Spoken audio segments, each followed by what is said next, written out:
Good evening, everyone. Welcome. Thanks for joining us this evening. I'm Kristen Morley. I'm the General Manager of Corporate Services at CRD, and as part of my role, I oversee service delivery for the Southern Gulf Islands. So before we begin, I want to acknowledge the Secwépemc and Hul'qumi'num speaking people on whose territory the Southern Gulf Islands exists. The CRD works to be increasingly mindful of its commitment to more inclusive governance with our neighbors. Specifically, we acknowledge the SGI-specific neighboring First Nations governments with whom we are committed to building stronger working relationships. And that's the Secwépemc, the Tsartlip, the Sayote, Pakwachin, Malahat, and Penelakut tribes.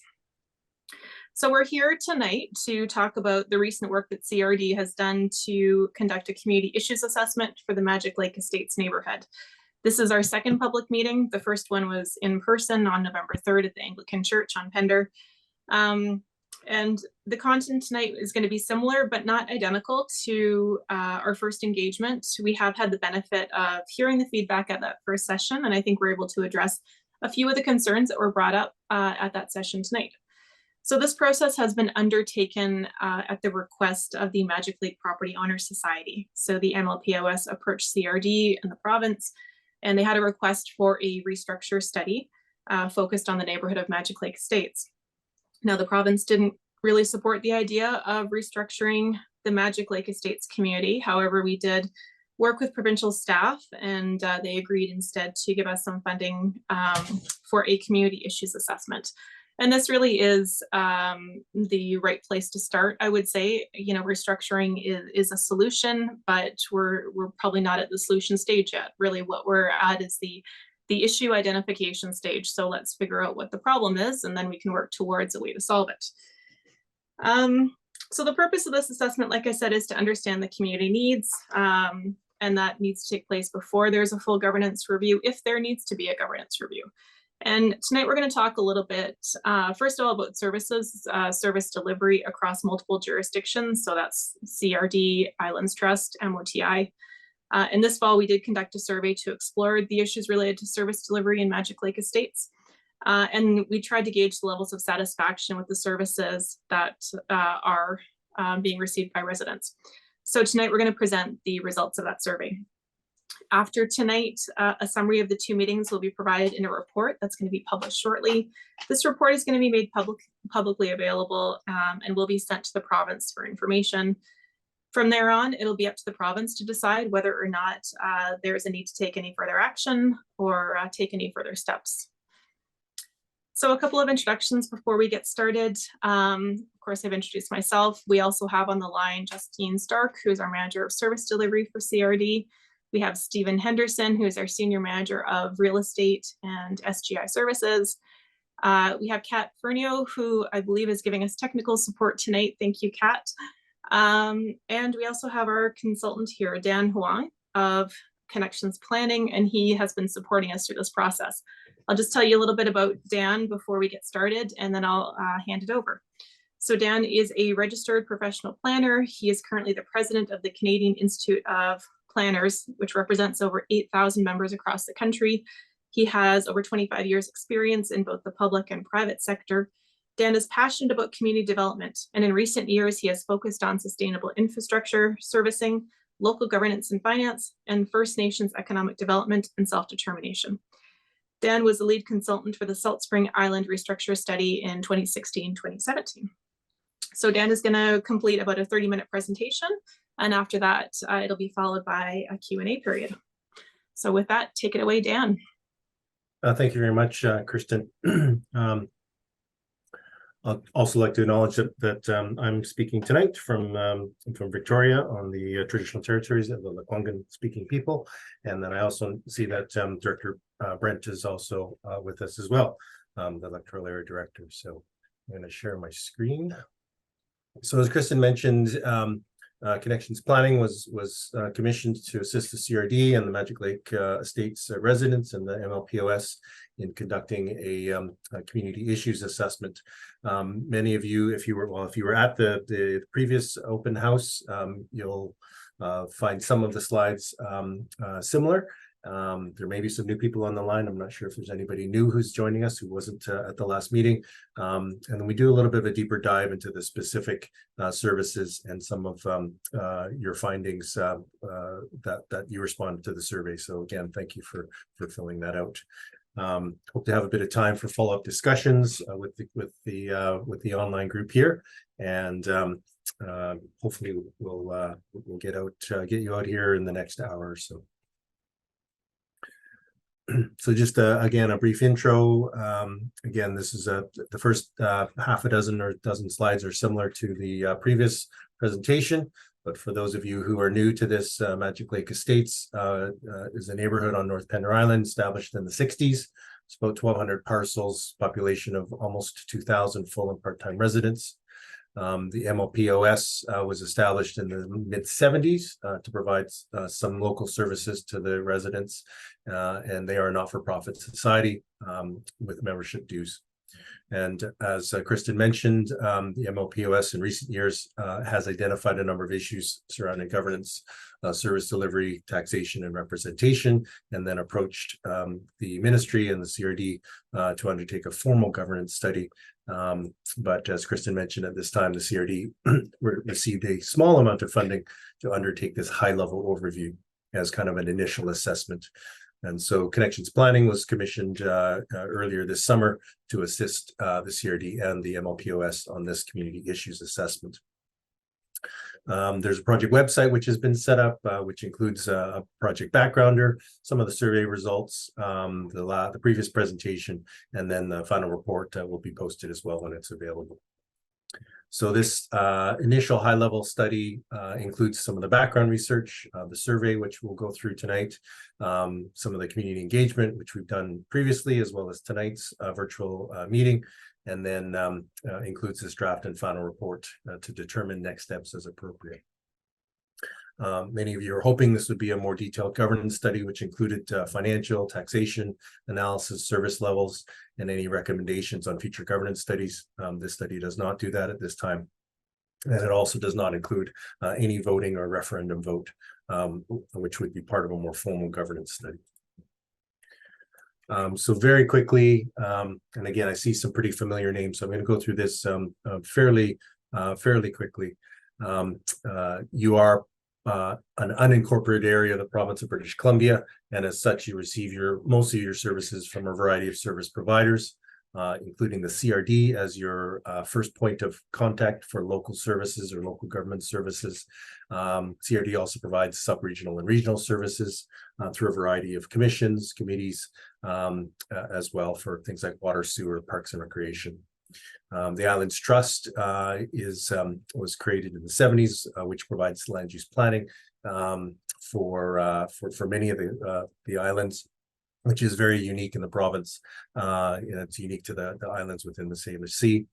The province of British Columbia provides services through its agencies like local roads and subdivision, healthcare, septic system, provincial police through the RCMP, and other services as well. And then, as mentioned, the MLPOS provides some very localized services as they operate their nonprofit society, like the Thieves Bay Marina, tennis courts, and playground. So there's a table that was provided in the backgrounder, which shows kind of the list of the services and the service providers.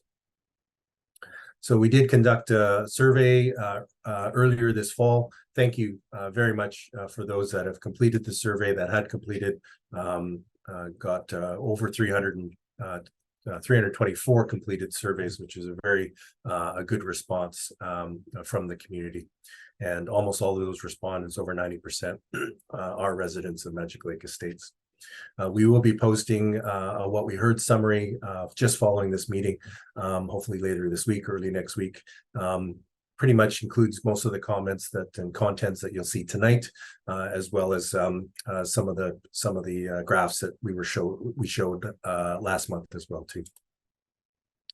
So we looked at 19 different services to obtain feedback on the level of satisfaction, as well as the level of importance. Each of those services were then rated by the community. Percentages varied from very satisfied, satisfied, unsatisfied, very unsatisfied, and then not applicable or no opinion. Same for the level of importance.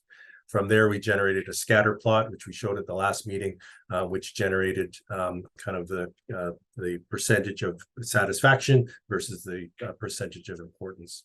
And we got some good feedback from the community last time that it was a useful a graph and good for the dialogue that we had at the last meeting, and hopefully will help again this evening for tonight's discussion. And so the level of importance is on the I've got to go back to high school math. It's on the y-axis.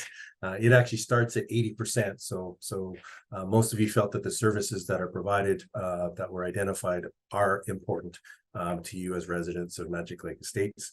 And then the level of satisfaction is on the x-axis. And you can see kind of three groupings of services based on satisfaction and importance. So in general, the majority of all services were rated as important by all residents. They were scored at least 85%. And as mentioned at the last meeting, they generally fall into three categories. Those services that have high satisfaction, high importance, 11 of those fell into that category. 4 services fell into the medium satisfaction and medium importance, and 4 categories fell into the low satisfaction and high importance. And I'll go through those in a little bit more detail in the coming slides. And we had a very good discussion, a timely discussion, I understand, at the time with respect to local roads. But tonight's discussion is about any and all of the other services that the community wishes to discuss. So of the 11 services in the high satisfaction, high importance, in no particular order, water and sewer was again seen as a very important service. Cost was becoming an issue with respect to those services. It's pretty expensive to run water systems and sewer systems. There was some recent challenges with a construction project for sewer pipe replacement, as well as there were some noted water quality issues, especially this summer coming out of Buck Lake with some algae and some water quality smells from the water, and certainly noted the community noted that protection of the water source was a very high important component. Building inspection, those that did respond generally had a good experience with building inspection. There were a few challenges based on the specific situations that residents had experienced. You noted that it would be helpful to have more than one building inspector. And some folks noted that there were some issues with red tape and the cost as well of obtaining the building inspection and the building permit. Septic system was lesser of an issue because most of the residents of Magic Lake Estates are on sewer, but some of you do have septic fields and septic tanks. So if you're not on sewer, it is an essential service. Right now, septic systems are approved through a septic contractor through Island Health. A few of you noted that it would be helpful if it was actually approved by the CRD instead of Island Health, maybe towards a more one-stop shop. And so again, we provided this for context and for information for the CRD to see if that might be of interest. Fire protection, no surprise, fire protection generally always scores pretty high and pretty important in most of the surveys that we do in communities, whether you're an unincorporated community or an incorporated municipality. In this case, as an unincorporated area, you've got a volunteer fire department, which is very highly regarded as a dedicated group of volunteers. Some felt the costs were high, while others felt that more investment was required. So it is a balance, obviously, between fire protection is a very expensive service. It continues to get more and more expensive as fire departments move to what's called the playbook. It does add additional costs. Fire trucks and fire buildings are quite expensive and require that capital investment. There's an education component for any fire department, and especially in the area that you're in. Wildfire protection is a critical component, and was felt that more education was needed in that realm for residents and homeowners. Policing, which is provided by the RCMP, was seen as generally good service. For some, it was even a draw for moving and living on Pender Island to have a good police force. There is, in any community, there's the potential for over policing, just given the types of the issues that are faced on the island. You probably don't have as many big city issues as we might have here in Victoria, but you do have issues that need to be addressed through a good police force. Similarly, on ambulance and paramedic, again, seen as very good service for all of the first responders. People are very appreciative of the service that is being provided. There was a question about the future of staffing for ambulance and the recruiting of new members to BC Ambulance and BC Paramedics, which is a common theme across BC Ambulance, across the province.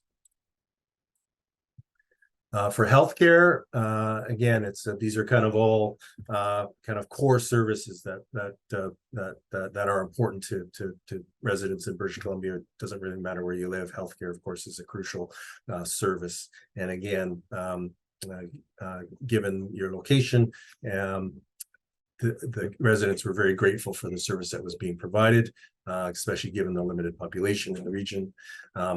Obviously, challenges with attracting and retaining doctors, and there was a discussion about more resources were needed for the Pender Island Healthcare. Again, it's a bit of a unique structure between the society, the healthcare society.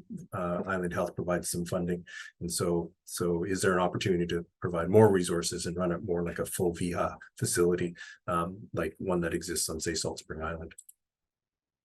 With respect to parks and trails, a good community has a good parks and trails, and Magic Lake Estates and Pender Island is no different. There's a very good network of parks and trails. As always, more multi-use pathways are desired, as well as improvements for those with mobility challenges. We could probably spend half of the evening talking about dog parks. Has come up a few times in the comments with respect to a future location of the future dog park, as well as there were some parks that were in need of additional attention with respect to maintenance and upkeep. There was one question, and I'm not sure if that person is here tonight, but had a question about who operates which park. This was a specific question about who runs Danny Martin Ballpark. This is a park which is within the purview of the Parks and Recreation Commission, but it is leased out on contract annually to the Pender Island Youth Sports Association. So it just kind of goes to a question, and I'll get to that later, about who's running what service. It would be helpful if there was a kind of an easy kind of a cheat sheet, because there are different groups that run different services, like Parks and Recreation.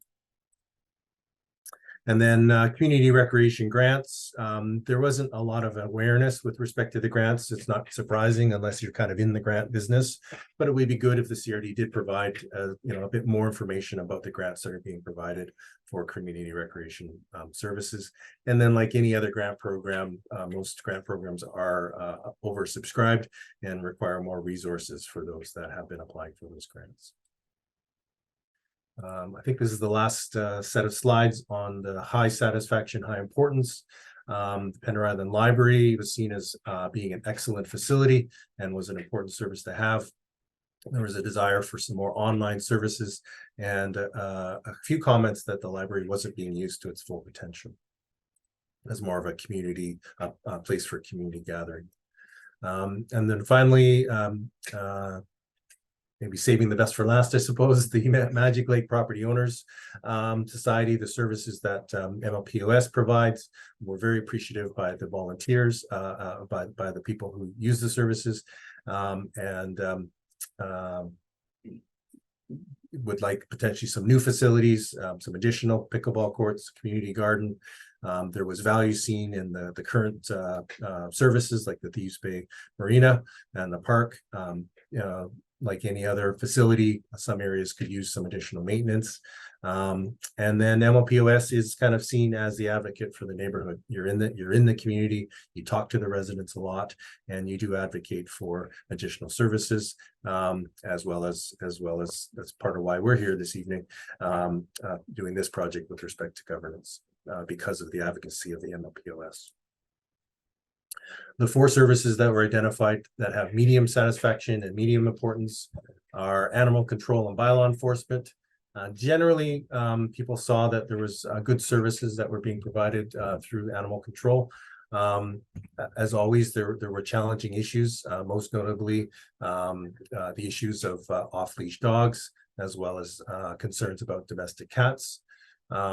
And there were a few other challenges with respect to bylaw enforcement, or more specifically, the lack of bylaw enforcement. And then if you live on the island or the islands, you have deer issues. We have them here in our neighborhood, as well as you have them in Magic Lake Estates as well too. A little more complicated given the provincial role in kind of conservation efforts. Climate change and environmental protection, obviously seen by residents as being very important, but it is a multifaceted issue with many obstacles. So progress is quite challenging for any one local agency to undertake. With respect to environmental protection, things like managing invasive species. We talked previously about managing the aquatic environment within Buck Lake and Magic Lake is also important. And a few comments, I guess, is what can the CRD as a local government realistically do in this area, just given the global challenge of climate change? And so what is the role of the CRD and and the local agencies that are part of providing those services? What can you do realistically to move the needle on climate change? Subdivision approval, because Magic Lake Estates has been mostly subdivided, since the 70s. There weren't a whole lot of specific comments and experiences of residents, but some had expressed in the comments the potential to subdivide in the future. And there was concerns about water supply, about growth management with respect to consideration of future subdivisions, which then ties into the notion of land use planning, again, seen as a critically important component of good planning and quality of life within Magic Lake Estates. A number of you identified the challenges with the structure and the service delivery of the Islands Trust and its unique set of legislation in the province of British Columbia and its mandate. Concerns about growth management, support for expansion of housing density as appropriate, a desire for some more commercial spaces for more mixed-use livable neighborhoods, as well as a need to continue to protect sensitive ecosystems. So the last 4 items, and we did touch upon this at the last meeting, but again, we reviewed all of your comments. Again, thank you for putting in your comments. Some areas, when we get into local roads, there were close to 200 comments that were provided, and so we did go through them. And again, thank everybody for your time and all of your comments. Local roads, no surprise, was kind of the #1 issue at the last meeting. And going through your comments, there were numerous issues and concerns with the condition of the roads. I did, after the last meeting, drive around, took a few photos of the roads, and we did have a discussion with MOTI, which we'll talk about in the coming slides here. A few challenges with respect to road maintenance, potholes, line painting, safety concerns, some speeding signage and blind corners, a lack of cycling facilities, which ties into the active transportation piece. And then we started the conversation last time about the dip, and Stephen and other CRD staff identified some of the potential improvements with respect to improving the dip. And if anybody's got any additional questions about that, CRD staff will be here as well too to talk about that progress. This ties into transit and active transportation. There were comments regarding the active transportation referendum, which we touched on in the last meeting. We can continue to have that discussion tonight, but really the referendum was to provide, the service to continue to move some of those initiatives forward. With that not passing, the CRD still can do a few things, but is a little bit more limited in what it can do with respect to active transportation. There was a desire for additional or some seasonal local bus services. We all live here on islands, and so ferry services is always a challenge for sure. You get into jurisdiction issues. There were good kudos with respect to the car stops. And then really it comes down to the fact that, you are in an unincorporated area. Your local design roads are designed to a rural standard, and there's challenge in that design to support really a more fulsome cycling and active transportation network. That said, the CRD has recently submitted for funding to complete phase 1 of the Schooner Way Trail. This will connect Magic Lake to the school, the health center, and the Medicine Beach Plaza as well. So there are some opportunities for active transportation and trails, and the CRD has been strategic in trying to get as many grants and funding as possible. The last two is affordable housing. Again, a universal challenge, whether you're large community, small community, northern community, southern community. It's an important need provincially and federally to address that need for affordable housing. In your context, there was a lot of comments about local workers and maintaining space for those working in the community. There was some support for some bylaw changes to allow secondary rental units where appropriate. Like any community, there are some challenges with short-term rentals like Airbnb.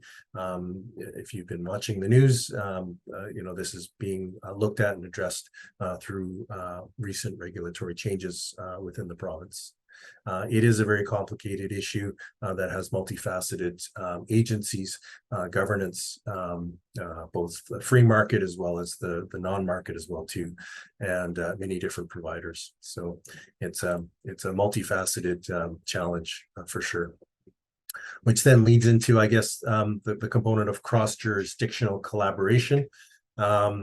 There are many challenges with respect to the actual understanding what we call who's who in the zoo, where those jurisdictions overlap, and how do you manage those crossovers. Some comments about too many layers and some duplication of services, as well as the need for better and more efficient communications required.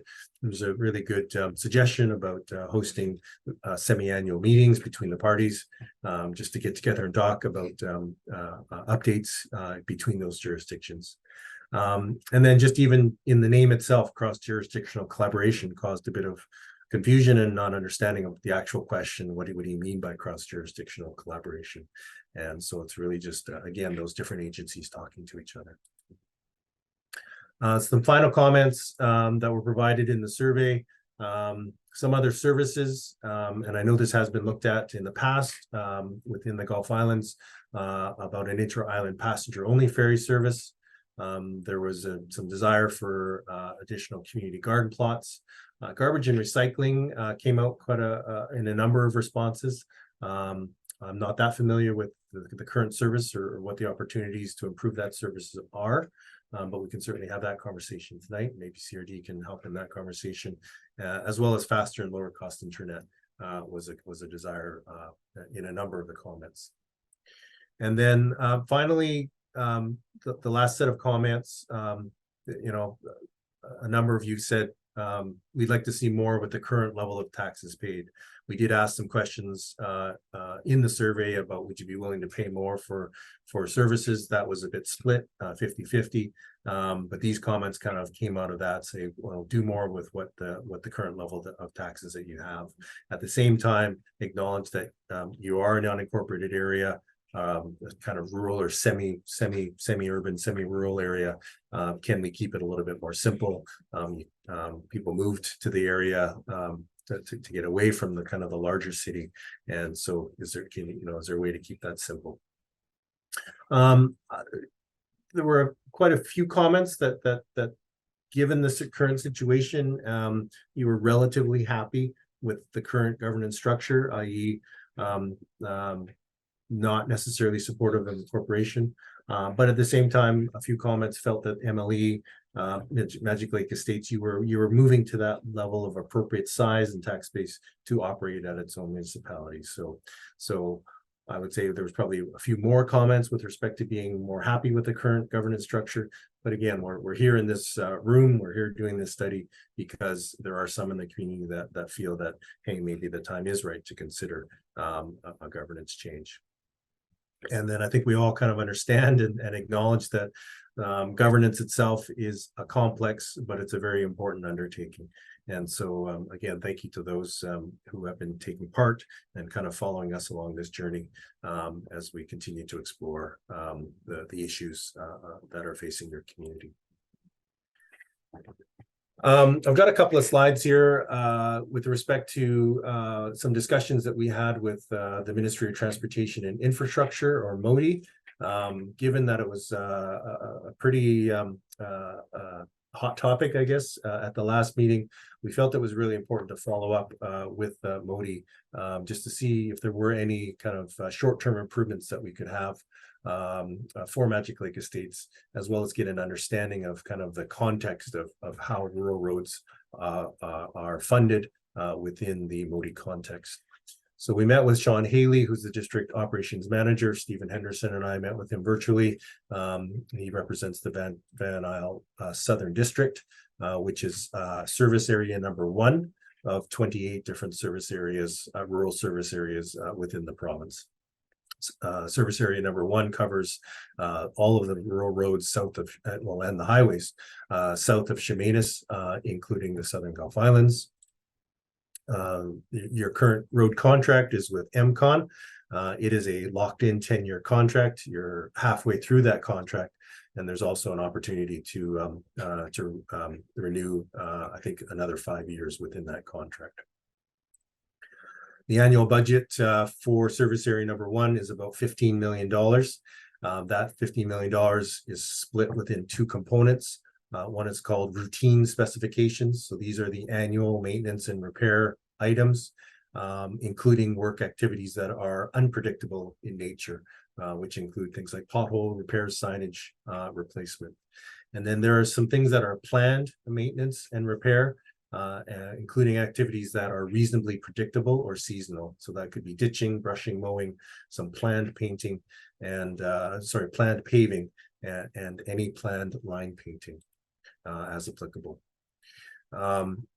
The roads have a rating system, and it's based on the summer classification from 1 to 8, and the winter classification, which is classified A through F. So as a comparator, the Trans-Canada Highway is classified as the highest priority, 1A. And we did ask the ministry for a breakdown of all of the roads in Pender. We're still waiting on that. But for the most part, roads on Pender Island are classified at a minimum of, at 6C, which is the minimum classification for a school bus route, or they're classified lower than a 6C. So again, a pretty rural designation in context. We did ask the ministry if there was any opportunities for additional funding. So if the CRD could help to supplement those local roads through a local service area. If you brought a bag of cash to the ministry, would they provide additional service? And the short answer was no, due to the fact that it's on a fixed contract. I had at the open house last time, I mentioned some of the work that we had been trying to do with the ministry on more urban but unincorporated areas, Fairwinds in just outside Nanaimo, and the future Union Bay outside Comox. And so they have very more urban considerations. They've got sidewalks, they've got roadside rain gardens and ornamental streetlights.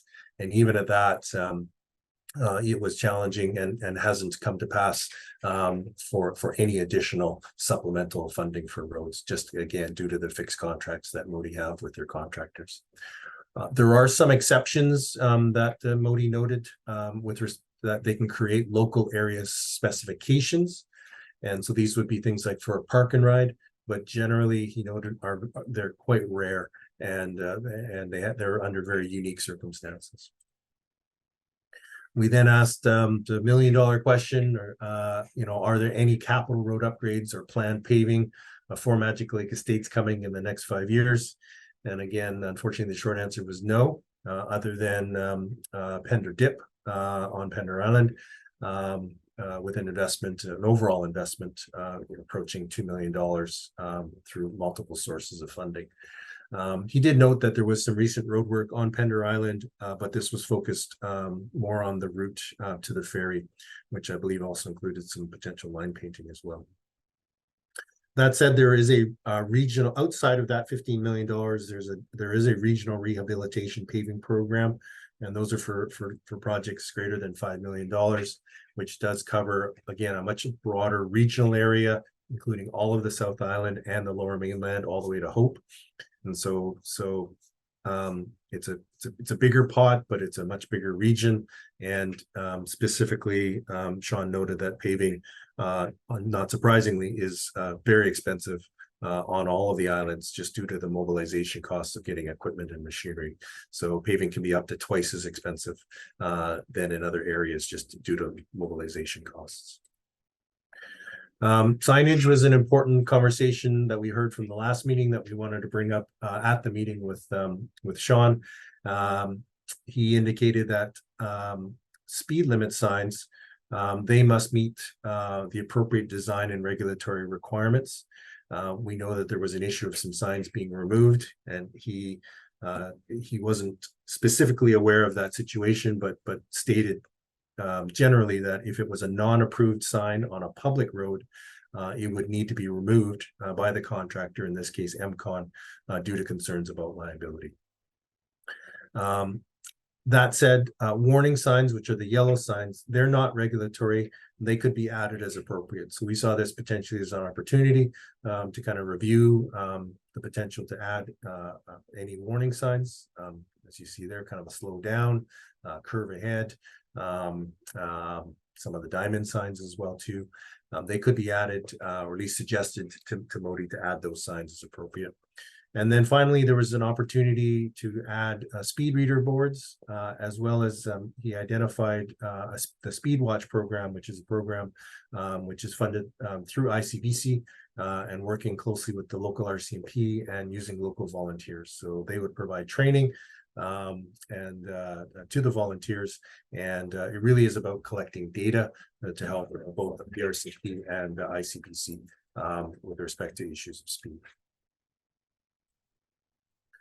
So just a couple more slides and then open it up for discussion. Again, thank you for your patience. So just my observations and our observations as summary, based on the responses and the discussion at the last meeting and the feedback that we've received to date, that the Magic Lake Estates community, you're generally satisfied with the level of local services that you receive. Obviously, there are some exceptions, as noted, local roads and active transportation. You also raised some concerns, rightly so, with respect to affordable housing, as well as the structure of the island's trust. Notably, these are much more complex, multifaceted issues to address. You also noted, it was duly noted that there's a desire for better cross-jurisdictional collaboration. This can be led and is being led in part by the CRD. As I mentioned before, might be good to have a semi-annual meeting where all parties involved in local service delivery get together. It's noted that there has been increased effort in the recent past by the CRD to meet with Modi and the Islands Trust. But we acknowledge that there can always be more communication, more collaboration for service delivery for the residents. Additional education and communication with Magic Lake Estates residents would be helpful in better understanding local services and local service providers. Maybe there's a fridge magnet that allows, here's the services that are being provided, and here are some contacts, just because of the myriad of agencies that provide services within Magic Lake Estates. And then this what we're sensing, given our work and the feedback at this time, our sense is that there doesn't seem to be a burning appetite to explore governance and incorporation options in further detail. That said, a request to the ministry could still be considered, based on discussion and feedback that we get from the community. So just the next steps over the next couple of months. And again, thank you for kind of walking through this journey with us over the last 6 months. Looking forward to the discussion and feedback at tonight's meeting. We'll continue to post information on the project website, shown here on the screen, and the QR code. This presentation will be available, as well as the what we heard summary as well too. We'll be looking forward to getting any additional feedback from the community. We don't have a survey tonight, but the email address is on the project website, and it's here as well, engage@crd.bc.ca. We'll take that feedback, to the end of the month, and then we'll start doing our draft and final reporting in early 2024. So with that, that is the end of the presentation. That's the last slide here. If you have any questions or discussion, it's an open, the chat box is open, as well as I've got the participants list here to either raise your hand, or you can type your question in the chat. Just a reminder to please be respectful to those in the virtual room. And here just are a few questions kind of as prompting questions for tonight's conversation. Have we missed any important topics or issues that are related to service delivery and governance? Do you have any other ideas to improve service delivery under the current governance structure? And then the last question, prompting question, is there interest in the Magic Lake Estates community to consider conducting a further governance study, which would be a phase study for MLE and or Pender Island, either north and or south? This would be taken into consideration by the Ministry of Municipal Affairs. And so I'll leave the questions up for a little bit here. I may just turn it over to the CRD right now to see if Stephen, Justine have any additional thoughts, or maybe even to Director Brent as well too, before we open it up to the community, while we wait for either anybody to type into the chat and or put your hand up if you'd like to ask a question or join in the discussion. So again, thank you very much, and I'll turn it over to the CRD for any further comments. Okay, I'm going to comment. So I'm kind of shocked that Moti, who I have a lot of respect for, would say that there is no room for them to move, even if funding was, unless I've misunderstood this, even if funding was provided by the CRD to make local improvements on roads. That kind of shocks me. Maybe I misunderstood it, and I'm sure staff can correct me if I'm wrong, as they often do.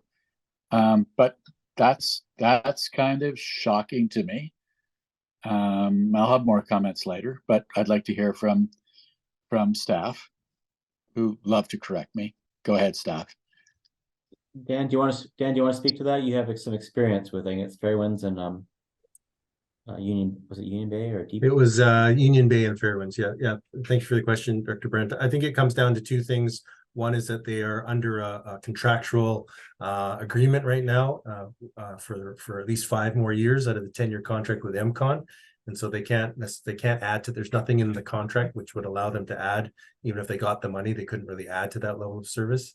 And I guess secondly, it would be, precedent setting, that if they did then open it up, they could open it up for, all of the 28 service areas in the province. And so I think there's probably some concerns there as well too. So that's I guess I'll stop there. And I have a further follow-up. So are you telling me that Moti would say, no, we're not going to allow you to deal directly with MCON and provide a service above and beyond what we have contracted for? That sounds bizarre to me, as just I'm not, I've dealt a little bit in government over the last few years, but I spent most of my time in the private sector. I would think MCON would be happy to say, sure, we'll paint a line on the road as long as it meets ministry spec, as long as you pay us. Is that precluded on the basis of the Ministry of Transportation contract with them, or do you know, Dan? I don't know the specifics of the contract, but I would suggest, again, in our last conversation here on Magic Lake Estates and my previous experiences, then the short answer is no, that you couldn't to be blunt, throw extra money at the issue. That's not saying that the line couldn't be painted, but it would have to be done through the current contract, through the ministry's processes, and then the ministry would either request it or the contractor would request it under their current contract. So. That just is strange. And something that we should perhaps work on, because we shouldn't be constrained to that degree when whatever area wishes to have something resolved that's not resolvable and is prepared to pay. That there's something seriously wrong with our governance structure. And since this is about governance structure, maybe that's something we need to look at. That's me being grumpy, Dan. That's fine. or perhaps unreasonable. I'll be talked to tomorrow, I'm sure. No, Yeah. no, Director Brent, Stephen, I think there's an opportunity to meet with MOTI again and talk about the results of this survey. Like that was an initial discussion in talking about the survey. I think there's more an opportunity to do some more advocacy and more discussions with them. I don't see that as that one phone call as the last phone call. And I think we should be talking to them further because it's obviously a big, it was identified as a major concern by the community. I think there's some more work that we should be looking at doing, and some more meetings we should probably be setting up. But that's the initial feedback we received from them, and Dan, because Dan worked so hard on trying to do something grander up in Fairwinds and up in Deep Bay, where he thought he got really close to it, and then he was close to getting it, and then it didn't. He wasn't successful. Dan's got a lot of experience there, but sometimes things change over time. So they do change over time. That's correct. And to be clear, I certainly appreciate Dan's expertise. It's well known amongst the community, and thank you very much, Stephen, for intervening and perhaps what I might have said inappropriately. No, I think it's kind of loud and clear that that's a concern on the roads, and as Bob Coulson mentioned, it was foggy and he was driving down the road. He was trying to just the other day, and he had a hard time seeing the road without the yellow line going down Schooner Way until he got down to Canal. And I think that's a message that kind of needs to be sent, and he's not the first one who's mentioned that to us. David has his hand up. Go ahead, David. Thank you. And Dan, thanks very much for pulling that report together. I was very curious to see what would come out of it as I completed the survey. I have a quick question for Bob Coulson, and then I have another question for, I'm not sure whom. And Bob, maybe you can't answer this right off the top of your head, but maybe you can give us a round number to the nearest 100. I noted in Dan's presentation that the number of respondents that lived in Magic Lake was around 285. I stand to be corrected on the number. Can you tell me how many folks are members of the MLPOS, Bob? David, we actually register them as residences. So we have over 400 residences which are members of the MLPOS. And so that would probably roughly 2 people in every house means we would have 800 members. Yeah, that's awesome representation, and I'm quite impressed by the number of people that responded. My question for I'm not sure whom then is, the provincial government has implemented over time the speculation and vacancy tax, and they have modified that recently to include more municipalities. Is there the potential, and I don't even know if there's the desire, to put some pressure on the provincial government to bring that tax to the Southern Gulf Islands? Certainly, I know of several multi-million-dollar homes that sit empty for almost all if not a week or two of each year.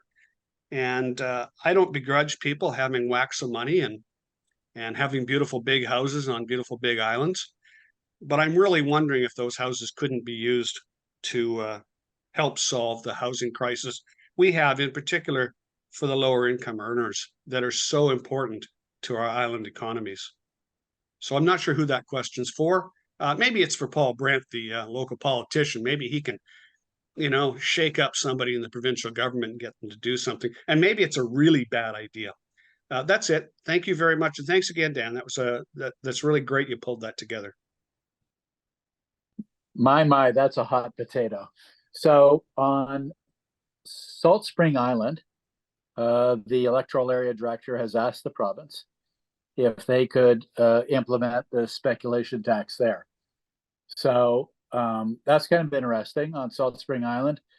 About 15% of the homes are second homes, we'll call them, unoccupied by as a principal residence. On the Southern Gulf Islands, it's closer to 50%. And so the question is, how do we solve the housing crisis? Now, on Salt Spring Island, they may have a requirement for X number of homes. Let's call it 300, because they're twice the size of us. And so that's great. They've got 15% that are second homes. On our islands, something like 50% are. And so I'm thinking there's probably, I don't know, somewhere in the neighborhood of 5,000 to 6,000 homes. So we'd get maybe 2,500 to 3,000 homes that we tax, when in reality, the number of homes that we need might be in the neighborhood of 150 to 300. So what we would be doing is basically subjecting a massive portion of the population who just happen to have second homes as one of their, one of their discretionary investments.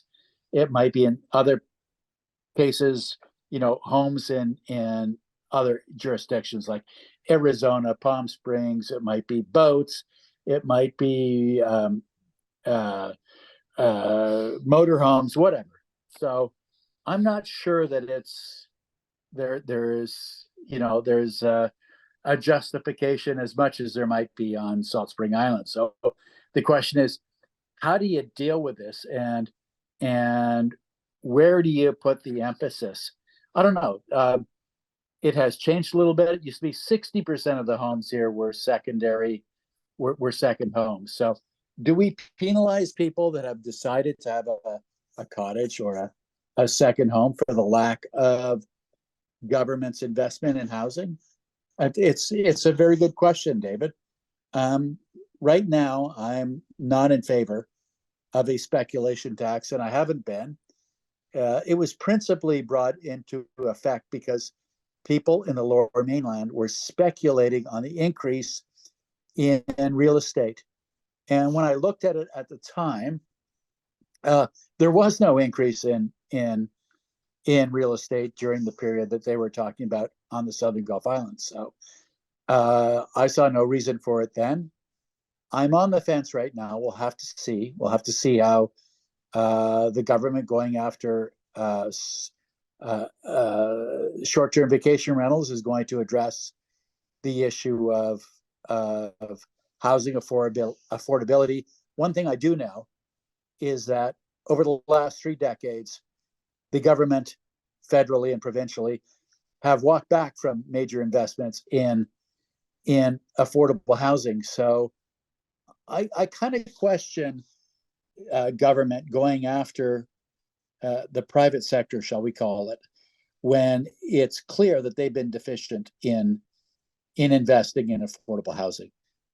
But I must say, I'm on the fence. I'm on the fence with short-term vacation rentals. I want to take a deeper dive into it. But as of right now, I'm not as keen as others, such as on Salt Spring Island, to impose levels of taxation to people that have had properties potentially for decades on these islands. That was a long and wandering explanation, to which I apologize. Thank you, Director Brent. Lisa, I see you have your hand up.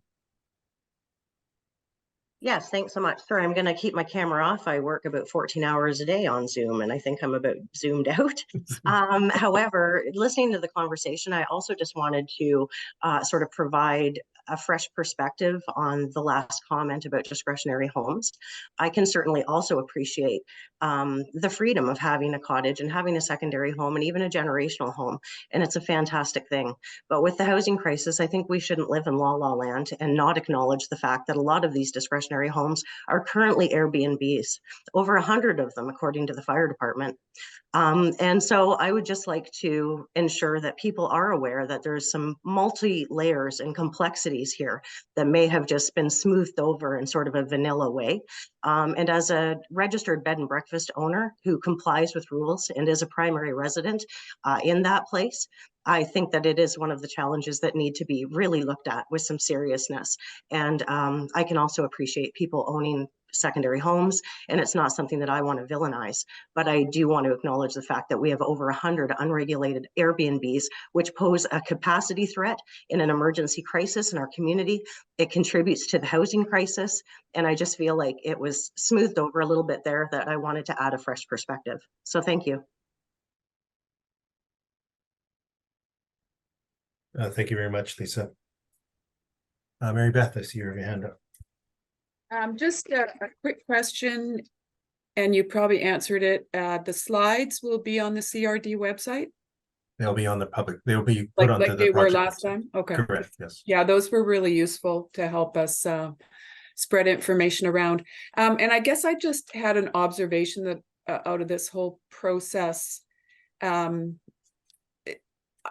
you know, the varying responses we've heard at our directors meetings, MLPLOS meetings, but you know, I find it very interesting because I work on a lot of the Islands Trust wide things that are going on, and so you know all the islands, and it's water, you know, not enough water, and our Gulf Islands don't have enough water. So interesting, isn't it, that it's of key importance to Magic Lake residents, but they're not worried about it. So to me, that's kind of a sign of success of a water system. Water, and I know it's water and sewer, but water is a much bigger issue. Islands Trust wide. So I mean, besides the fact that on this study, it was interesting that there was a high level of satisfaction to start with. I wouldn't have expected that. You know, who knew? And then to find, sure enough, here we are in our water shortage islands, and people aren't in Magic Lake are not worried about it. We have a secure water supply. Not really a question, but maybe a discussion. Paul. Thank you, Mary Beth. Any response from the CRD other than I suppose maybe is that kudos into the CRD for ensuring a proper water supply and protecting from drought and yeah, very similar for me here in Victoria with the CRD as well too, with the Sooke watershed.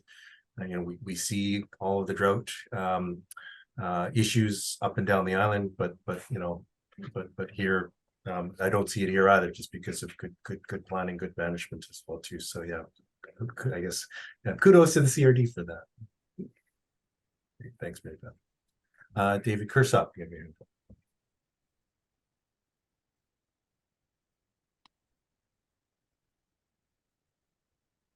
Just something that I'd like to see followed up in discussions with the Ministry of Transportation and Infrastructure when it comes to pavement and line markings.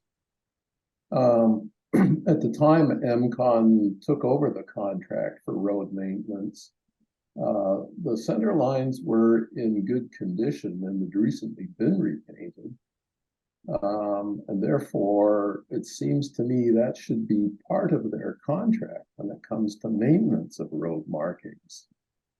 And they confirm this every year, because every year in spring, they make a point of washing all the curves and slow down signs on this island. I've seen them out there doing it, which I'm quite appreciative for.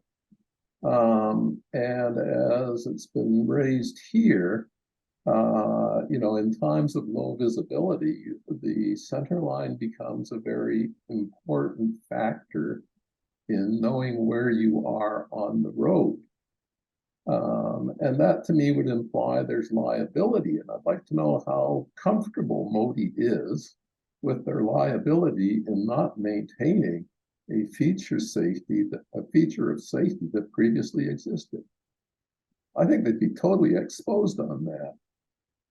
Anyways, that's sort of my suggestion for something to cover up on future discussions. We shouldn't be painting yellow lines based on a local improvement. That's unnecessary. And I think you'll find that in any transportation guideline book, there are pretty strict regulations on what roads have to be marked and how they have to be marked.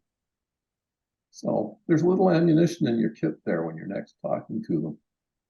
Thank you, Dave. Much appreciated. And I know as a follow-up to the meeting that Stephen and I had with Modi, Stephen, I know you did follow up with a couple of pictures and some suggestions on some additional line painting as well too. So it very much is advocacy, communications, continuing to you know, that maybe it's that squeaky wheel, but you know, continue on. There is a phone number, I believe, that Modi provided, i.e. through MCON for maintenance as well too. But I guess, you know, yeah, utilize you know, your director and know that the CRD, at least Stephen, I know you've been taking this on and have been advocating certainly for the line painting and some improvements as best you can. So I see you just unmuted, Stephen, so go ahead. Yeah, there's some more work that we need to do. Unfortunately, it's not something that we can get done immediately because they typically don't paint lines when it's winter, wet, cold. There's a line painting season, and we're in the non-line painting season, but it doesn't mean that we can't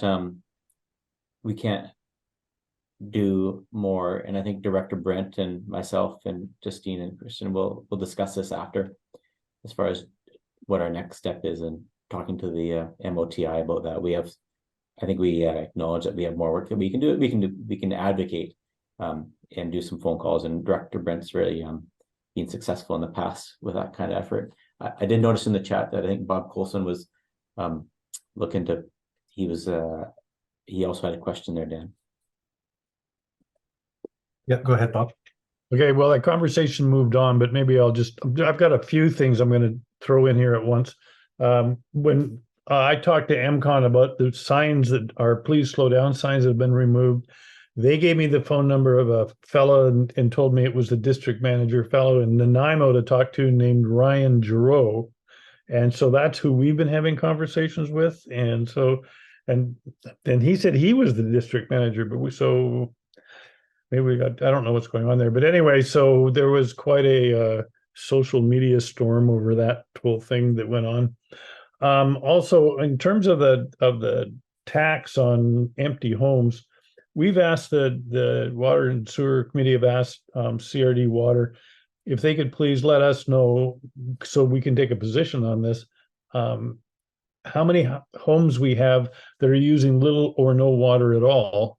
We seem to have around my area a number of houses that at the beginning of the pandemic kicked out their renters so that they could get out of town because they didn't want to be in the city. And then when things settled down, they went back, but they've never rented them out again. But we don't know how many homes that is. We'd really like to get that number. So I don't know if thinking about, everything being computerized, I didn't think it would be all that complicated, but apparently it is. So there's that issue. So the MLPOS has kicked that around a few times, asking, the Ministry of Finance, I guess, if they would, whether we should advocate for that or not. We'd just like to know the numbers. How many empty homes do we have in Magic Lake? And just my third observation was a comment you made about there didn't seem to be any appetite for a governance change. That wasn't actually a specific question on the survey, so some people probably didn't even know it was in play, which it really wasn't in the terms of reference, right? That kind of a discussion wasn't in play. So I don't know if that gives us a particularly good idea of how many people are on one side or another of an issue that they didn't even know was being discussed. Anyway, that's my comments. Thank you, Bob. And I'll start with that last one and give a very, very clear to kind of couch my observations. And again, very clearly that this was not a governance study. And so this was, it was very clearly just kind of the issues consideration. So yeah, we didn't specifically ask that question. It was kind of deliberate that way, just to get a sense of that for sure. So, so more discussion would need to be there. So I see that David Nickley, you put Ryan Giroux's name on there. There is Sean Haley, who Stephen and I talked to. He's the district operations manager. Okay. For this area one, and Nanaimo is kind of the head office for Vancouver Island region and district. So Ryan probably works for the larger region. Well, I guess actually it looks like Saanich as well too. So Saanich and Nanaimo are kind of the regional, but Sean is kind of more that boots on the ground operations directly with the contract. So yeah, there's a few more others, I guess, up the ladder as well too, as you get into kind of the regional piece as well. So thank you for the contact there with Ryan. Stephen, I'm sure you'll take that down as well too, and maybe add Ryan to your list of folks to talk to. As far as the second one, I guess the empty homes piece on the ministry, was there a question there? Or was it just a comment, I guess, Bob? It was just a comment that it would be nice see when we asked the CRD water people about it. We have 3 of our trustees are on the Magic Lake Water and Sewer Committee, and when they requested it a while ago now, I think summer, early fall, and they've gotten other information, but they haven't been able to get that one just set of numbers out of them to find out and apparently they say it's coming. Must be a lot more complicated a question than I thought. I thought you just rank it on your spreadsheet and it would just, tell me how many are on the bottom, but I guess not. Anyway, so I don't know. I just thought I'd just register that here, and maybe Stephen and Justine and Kristen can. Thank you, Bob. I saw Kristen just unmuted, so she's got her hand up there. So go ahead, Kristen. Yeah. Do something. So Bob, I don't know exactly what the particular issue is here, but I know that we can probably find out the numbers of the non-resident properties in Magic Lake Estates. So those are numbers that my department can pull from doing elections and those kinds of things. So we do have a roster of all the non-resident owned properties. That won't necessarily tell you which ones are vacant though, because some of those I expect would be rented maybe to tenants. In terms of getting information from water about properties that aren't using any water that might be vacant, there may be a privacy issue there, that we might have some privacy concerns where we can't necessarily disclose the specifics of which properties aren't using water, or we typically consider billing information to be personal information. Yeah, whether or not it can be released in an aggregate form is something we could look into, but it's all we're looking for is just the number. We don't want specifics. I don't care where the houses are. I would just, before we go arguing with the Ministry of Finance or whoever about a tax, I want to know what kind of effect that's going to have. Is there enough places sitting empty that aren't being used that would potentially be put on the market for rental accommodation? And so all we have right now is anecdotal information, and it's not very reliable. You just don't really know what's going on. Anyway, thanks, Kristen. Great, thanks, Kristen. Director Brent, give your hand up. So there's a question from Elaine Morrison in the chat regarding what's required to put a tiny home on your property. Well, unless your tiny home has a designation that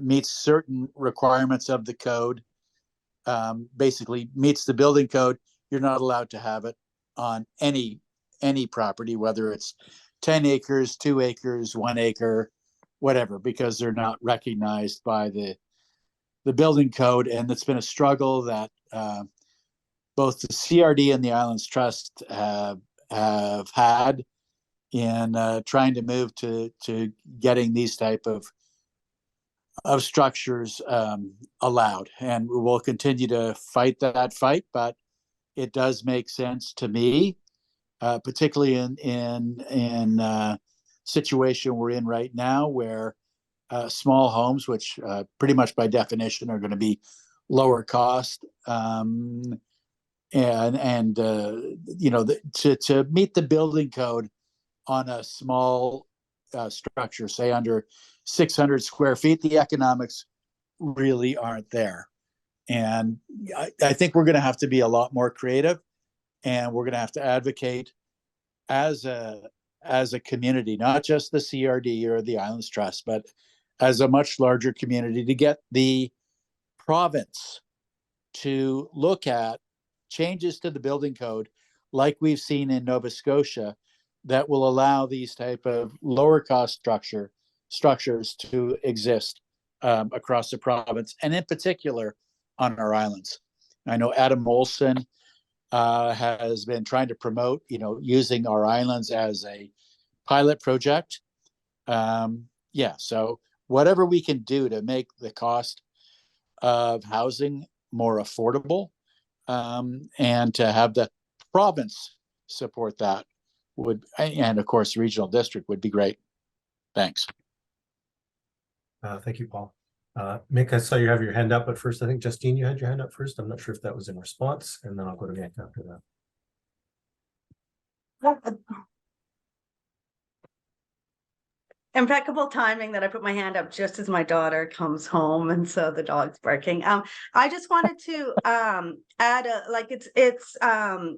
it's complicated because you've got the building code, and then you've got zoning, and then you've got the province coming in with legislation that doesn't actually apply to the Islands Trust, and there's lots of confusion about how how our islands are going to be able to respond effectively to the housing crisis in the context of all this changing legislation. So I'll say a few things just about that 10-acre minimum. Like, your zoning on Pender does permit cottages and secondary suites on 3 acres or more, and then in Magic Lake with your small properties you are permitted secondary suites if you can get the water and sewer connection. So there's a CRD approval required there. But in general, keep your eyes on your North Pender Island Local Trust Committee, because they have initiated a housing program where they're going to be looking at considering how they can extend permissions for cottages to the Magic Lake area. This is all sort of policy work that they're doing at the local trust committee level. And then we are trying to advance a rural housing program through the CRD. It hasn't been considered by the board yet, but looking at a program that wouldn't be a housing supply program for the islands, but looking at ways that we can support affordable housing solutions within the context of the rural settlement pattern on the islands. And in addition, I want to mention that we will be updating, and it's we're still working with Islands Trust to define roles, but it's time to update the housing needs assessments. And so again, that's something we work with Islands Trust on, and try and get a little bit I'm hoping next time we can get a more granular data set and expand the methodology to enable the kind of we sort of need a tailored methodology for the islands because of these issues of non-usual property owners, and also just the lack of data without it's really hard to find out about vacancies and rental rentals and things like that. So I'll leave it there, but just to know that there's work going on, and also that the local trust committee has put housing as its top priority recently. I know that. So great, thank you, Justine. Yeah, more work ahead, but some interesting policy discussions taking place. That's great. Mick Collins, you had your hand up. Yeah, Mick Collins, second homeowner, and it is a second home for me. I've got a few observations from working on water issues around the CRD. Water may not be a concern in Magic Lake right now, but it only takes a few good algae blooms and it does become expensive. So anything that can be done in terms of further understanding of Buck Lake and Magic Lake and whatever water's coming in from the limited watersheds, protection of the watershed, etc., and really staying on top of all the algae blooms that are now occurring in all the major lakes around here in the CRD. I won't name them, but you can go to the CRD website and see where the algae blooms actually are occurring. So yeah, sure, it didn't show up in the survey, but if you had a major bloom in the last, when the survey was being conducted, it sure would have been. So it's really important to keep an eye on future issues. That's the first point. The second point is I follow Salt Spring pretty carefully, mainly through the driftwood, I must admit. And, you know, they've got that local committee there. And one of the benefits seems to be of people communicating. So this idea of semi-annual meetings would be good. And I think when I look at all the agencies involved, they're all on annual planning and budget cycles. To do some of these longer term things that are going to take, it's going to take more than one budget year. So I think it's about accountability for all these agencies. I don't see enough clear, even 1 year goals, just a couple of objectives a year and whether they get ticked off. Most of these processes go on for year after year after year. People change. So we've got to actually get some proper program planning and budgeting and accountability and communication to the taxpayers into this whole equation for all these agencies, and actually have a formal sit down. Finally, you know, great kudos for Magic Lake, and that's an important part of North and South Pender, and I happen to be lucky enough to have a second home there. I think that's probably enough for now, but I do congratulate you for taking this step. It's very similar to the steps that Salt Spring has done without going down an incorporation road.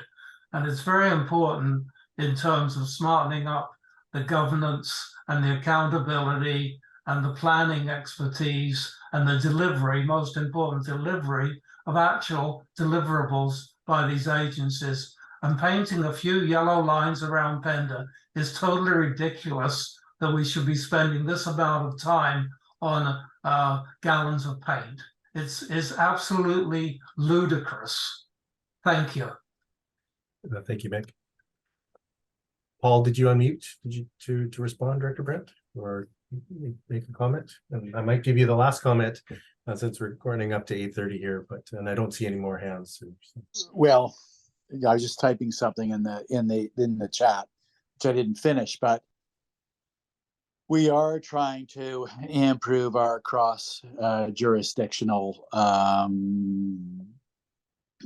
position, right? So there's I look at the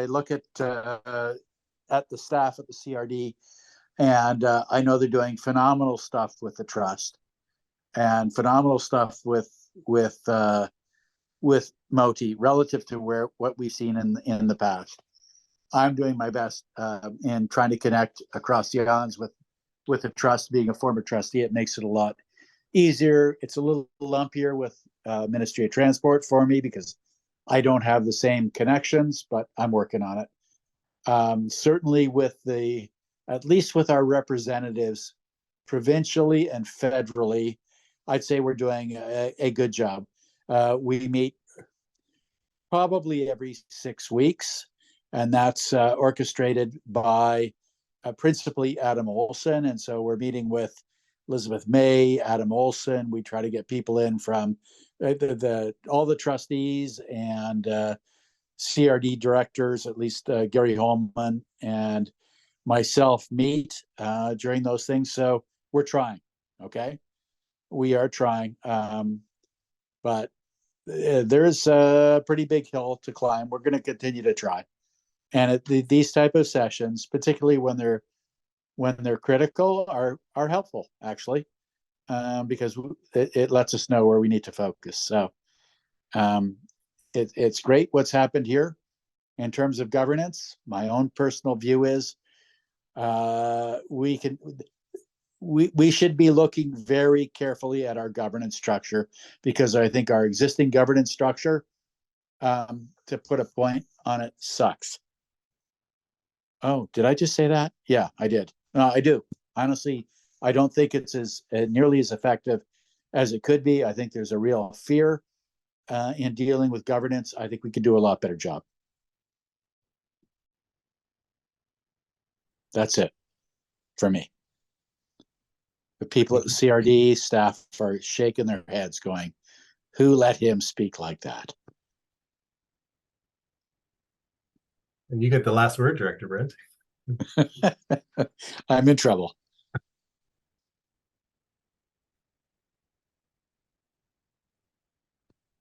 Well, thank you. I don't see any other hands. Thank you very much. CRD, I'm not sure if there was any closing comments that you wanted to make, other than reiterating kind of the next steps.